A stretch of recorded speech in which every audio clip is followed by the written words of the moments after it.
अच्छा जी, अस्सलाम वालेकुम। तो नेक्स्ट टॉपिक है जी हमारे पास कि अगर हमें ऐसे कह दे यूज़र कि आपने सेम ऐसा ही टेबल बनाना है लेकिन विदाउट यूजिंग एस्केप सीक्वेंस, कि आप लोगों ने एस्केप सीक्वेंस का इस्तेमाल नहीं करना और हमें इस तरह की आउटपुट बना के देनी है, तो ये तो बनाना थोड़ा सा टफ हो जाता है, मुश्किल हो जाता है।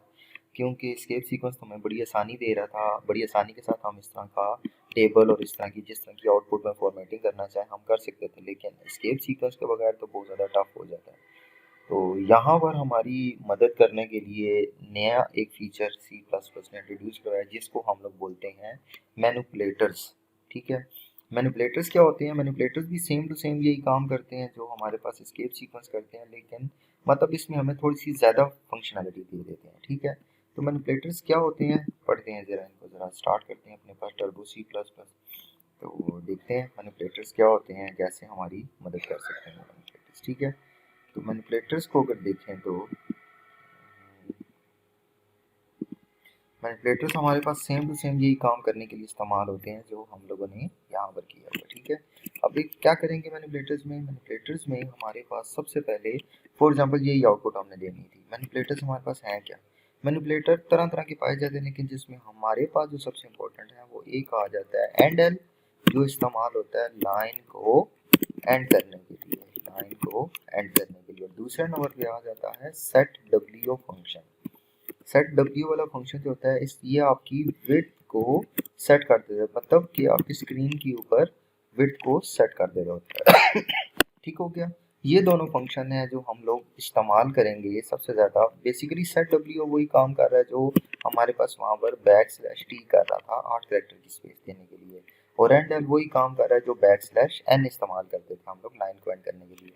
तो वहाँ पर हम लोगों ने वही काम किया है, तो यहाँ पर भी वही काम कर रहे हैं। तो ये सेम टू सेम कुछ वही फंक्शनैलिटी हमें यहाँ पे मिल रही है। ठीक है, तो इनको इस्तेमाल करके देखते हैं कि कैसे हो सकता है। तो सबसे पहले हम लोग करते हैं जी सी आउट। हम लोगों ने क्या डिस्प्ले किया हुआ था वहाँ पर? सबसे पहले हमारे पास लिखा आ रहा था नेम। नेम के बाद हाँ एक और बात अपने ध्यान में रख लें कि एंड एल और सेट डब्ल्यू ये इन्वर्टेड कोमास के अंदर नहीं लिख सकते हम लोग, इसको इन्वर्टेड कोमा से बाहर लिखना पड़ता है। अगर इन्वर्टेड कोमा के अंदर लिखेंगे तो ये एज इट इज प्रिंट हो जाएगा। क्यों? सिर्फ एस्केप सीक्वेंस ही है जो हमारे पास इन्वर्टेड कोमा के अंदर लिख सकते हैं और वो प्रिंट नहीं होती।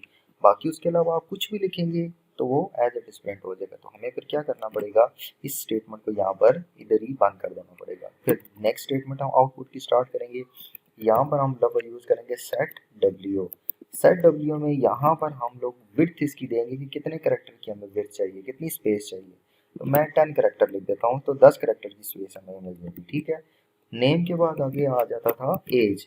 ठीक है, एज को फिर बंद कर दिया। उसके बाद फिर दोबारा सेट डब्ल्यू की विड्थ हमने सेट करनी है। इधर भी मैं इधर 15 करेक्टर की स्पेस है, जितनी मर्जी आप देना चाहें आप स्पेस दे सकते हैं। ठीक है, एज के बाद हमारे पास नेक्स्ट आ गया था जेंडर। तो जेंडर हमने प्रिंट कर दिया। जेंडर के बाद हमारे पास आ जाएगा एंड एल। एंड एल मतलब लाइन को क्या कर दो, एंड कर दो। ठीक है, अब मैं अगर इसको पहले चला के देखता हूँ कि आउटपुट हमारे पास आ रही है तो कैसे आ रही है। ठीक है, तो कंपाइल एंड रन किया तो एक एरर आ गया। क्या एरर आया? Function set W should have a prototype. कि सेट डब्ल्यू नाम का फंक्शन उन्होंने कभी जिंदगी में देखा ही नहीं है। जी हाँ बिल्कुल, इसकी भी एक हेडर फाइल है जो हमें इंक्लूड करानी पड़ेगी। इसकी हेडर फाइल हमारे पास जो आई आई आती है उसको हम लोग बोलते हैं आई ओ मैनिप डॉट एच। आई ओ मैनिप मतलब input output manipulators dot H.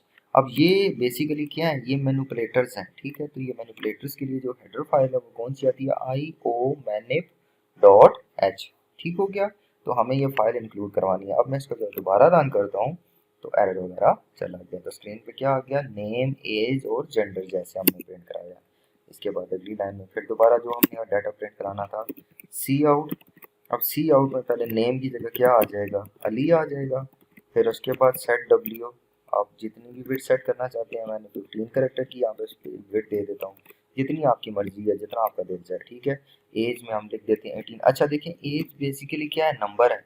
Number क्या है? वैल्यू है। अब वैल्यू को ऐसे भी प्रिंट कर सकते हैं, इन्वर्टेड कोमा के अंदर प्रिंट करना चाहते हैं तब भी कर सकते हैं, इन्वर्टेड कोमास के बाहर प्रिंट करना चाहते हैं तब भी कर सकते हैं, ये आपकी मर्जी है। ठीक है, हमने एज इट इज ही प्रिंट कराना है। 18 को ही प्रिंट कराना है तो 18 को आप ऐसे भी लिख सकते हैं और ऐसे भी लिख सकते हैं जैसे आप लिखना चाहें, ठीक हो गया। उसके बाद हमारे पास आ जाएगा सेट डब्ल्यू, ठीक है। सेट डब्ल्यू विड्थ हमने सेट कर दी, मैंने 10 करेक्टर की विड्थ सेट कर देता हूँ। और जेंडर में हमारे पास क्या आ जाएगा, मेल, ठीक हो गया। उसके बाद हमारे पास आ जाएगा एंडल, लाइन हमारी यहाँ पर एंड होगी, ठीक है। इसको हम यहाँ पे चलाएंगे, देखें वो स्पेस बहुत अब नॉर्मल किस्म की है, मैंने 10 की जगह 15 करेक्टर की स्पेस दी है तो वो थोड़ा सा आगे चला गया। तो इसको मैं 15 की जगह वापस 10 करेक्टर की स्पेस देता हूँ, तो क्या होगा, बिल्कुल उसके बराबर उसके नीचे आ रहा है, ठीक है। तो वहाँ पे मैंने स्पेस कम दी है क्योंकि इधर को ऊपर मैंने 15 दी है, यहाँ पे 10 दी है, तो इसको भी मुझे क्या देनी पड़ेगी, 15, ताकि प्रॉपर बराबर आए इस जगह पे। अब ये देखें प्रॉपर उसके मुताबिक जगह जो है वो घेर है, ठीक हो गया। इस तरीके कार के साथ हम लोग क्या कर सकते हैं, मैनिपुलेटर्स का इस्तेमाल कर सकते हैं, और भी आप जितना इस्तेमाल करना चाहें इनको कर सकते हैं। तो कहीं पे कोई चीज़ आपको नहीं समझ आती तो आप कमेंट करके मुझे लाजमी बताएं, और इनकी जितनी ज़्यादा से ज़्यादा हो सके आप प्रैक्टिस लाजमी करें। जब तक आप प्रैक्टिस नहीं करेंगे तो आपके डाउट्स क्लियर नहीं होंगे, ठीक है। खुद अपने हाथ से एक दफ़ा प्रैक्टिस करें।